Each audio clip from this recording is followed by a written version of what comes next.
നിന്റെ വിജയിക്കണമെന്ന ആഗ്രഹം തോൽക്കാനുള്ള ഭയത്തേക്കാൾ വലിയതാകട്ടെ. നിന്റെ ജീവിതം മാറ്റാനുള്ള ശക്തി മറ്റാരുടേതുമല്ല, നിനക്കുള്ളതാണ്. ആരംഭം ചെറിയതായാലും ഉറച്ച മനസ്സോടെ മുന്നോട്ടു പോകൂ. പ്രതിസന്ധി വരുമ്പോൾ ഓടിപ്പോകരുത്, അതാണ് വളർച്ചയുടെ സമയം. നിനക്ക് ലഭിക്കാത്തത് നിനക്ക് മികച്ചത് ലഭിക്കാനായി ദൈവം തടഞ്ഞതാണ്. സാധ്യതയില്ലെങ്കിൽ വഴിയുണ്ടാകൂ. വിജയികളുടെ ഭാഷ ശ്രമമാണ്, പരാതിയല്ല. സമയമെടുക്കും, പക്ഷേ നിന്നെ നിർത്താൻ ആരാലും സാധിക്കില്ല. നിന്റെ സ്വപ്നം യാഥാർത്ഥ്യമാകുന്നത് നിന്റെ ധൈര്യമാണ്. ജീവിതം കഠിനമാണെങ്കിലും നീ അതിനേക്കാൾ ശക്തനാണ്. നിന്നിൽ വിശ്വാസമുണ്ടെങ്കിൽ വഴികൾ തന്നെയുണ്ടാകും. ഓരോ ദിവസവും പുതുതായി ആരംഭിക്കൂ. വേദനയില്ലാതെ വളർച്ചയില്ല. സ്വപ്നം കാണുക മാത്രമല്ല, അതിനായി പ്രവർത്തിക്കുക. പ്രതിസന്ധികൾ നിന്നെ ശക്തനാക്കും. വിജയം പറയുന്നത് പ്രവർത്തനത്തിലൂടെയാണ്. നിന്നെ നിർത്തുക നിന്റെ സംശയങ്ങളാണ്, ലോകമല്ല. പരാജയം അവസാനമല്ല, പാഠമാണ്. മറ്റുള്ളവരെ തോൽപ്പിക്കാതെ സ്വയം ജയിക്കൂ. നിനക്ക് കഴിയില്ലെന്ന് പറയുന്നവർക്ക് മറുപടി വിജയം തന്നെയാവട്ടെ. സമയമില്ലെന്ന് പറയുന്നത് ഒരു മറുപടി മാത്രമാണ്. നിന്റെ പരിശ്രമം ഒരു നാൾ ഫലം തരാതെ ഇരിക്കില്ല. വൈകിയാലും വിജയിക്കുക, വഴിമാറരുത്. മാറ്റം തുടങ്ങുന്നത് മനസ്സിൽ നിന്നാണ്. നിന്റെ നിശബ്ദ പരിശ്രമം ഒരു നാൾ മുഴങ്ങും. ആർക്കും കാണാത്ത പോരാട്ടം തന്നെയാണ് ജീവിതം. സാധാരണ മനസ്സിനോട് അസാധാരണ ജീവിതം പ്രതീക്ഷിക്കരുത്. ജീവിതം നിന്നെ പരീക്ഷിക്കുന്നു, നിർത്താനല്ല, വളരാൻ. സഹനം വിജയത്തിൻ്റെ അടിസ്ഥാനമാണ്.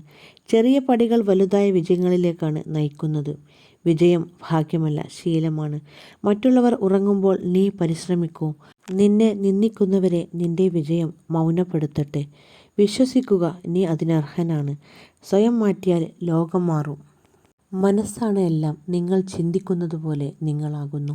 മറ്റുള്ളവരോട് കോപം കൊള്ളുന്നത് വിഷം കുടിച്ച് മറ്റൊരാൾ മരിക്കുമെന്ന് പ്രതീക്ഷിക്കുന്നത് പോലെയാണ്. ശാന്തി അകത്താണ് കാണേണ്ടത്, പുറത്തല്ല. നിങ്ങൾ തന്നെയാണ് നിങ്ങളുടെ രക്ഷകൻ. മറ്റൊരാളും നിങ്ങളെ രക്ഷിക്കാനാവില്ല. ഭൂതകാലത്തിൽ ജീവിക്കരുത്. ഭാവിയെക്കുറിച്ച് സ്വപ്നം കാണരുത്. ഇപ്പോഴത്തെ നിമിഷത്തിൽ ശ്രദ്ധിക്കുക. വിജയത്തിൻ്റെ വഴിയിൽ ഏറ്റവും വലിയ ശത്രു നിങ്ങളുടെ തന്നെ സംശയങ്ങളാണ്. കരുണയും ദയയും തന്നെയാണ് യഥാർത്ഥ ശക്തി. മറ്റുള്ളവർക്കായി ദീപമായി ഇരിക്കുക, അതാണ് യഥാർത്ഥ ജീവിതം. ദുഃഖത്തിൻ്റെ മൂലകാരണം ആസക്തിയാണ്. ആസക്തി വിട്ടാൽ സ്വാതന്ത്ര്യം ലഭിക്കും. ജീവിതം മനസ്സിൻ്റെ പ്രതിഫലനമാണ്. ചിന്തകൾ മാറ്റിയാൽ ലോകം തന്നെ മാറും. അവസരം കിട്ടുമ്പോൾ പ്രവർത്തിക്കുക, വൈകുമ്പോൾ വിജയം കൈവിടും. വിജയത്തിന് മുമ്പ് അനുഭവിക്കേണ്ടത് പരാജയമാണ്. സത്യവും ധൈര്യവും ചേർന്നാൽ ആരെയും തോൽപ്പിക്കാം. വിശ്വാസം നഷ്ടപ്പെട്ടാൽ ബന്ധം മരിച്ചുപോകും. അലസതയാണ് വിജയത്തിൻ്റെ ശത്രു. ധൈര്യമില്ലാത്തവനെ ഭാഗ്യം കാണില്ല. നിനക്ക് എന്ത് ആഗ്രഹമുണ്ടോ അതിനായി മുഴുവൻ മനസ്സും ഉപയോഗിക്കുക. ശക്തിയും ജ്ഞാനവും ഒന്നിച്ചാൽ ലോകം നിനക്കായി തുറക്കും. സ്വയം നിയന്ത്രണം മനുഷ്യൻ്റെ മഹത്തായ വിജയം. അന്യരുടെ ദുഃഖം മനസ്സിലാക്കുന്നവനാണ് മഹാനായവൻ. വീഡിയോ ഇഷ്ടപ്പെട്ടാൽ ഒരു ലൈക്ക് ചെയ്യാൻ മറക്കല്ലേ. Thank you.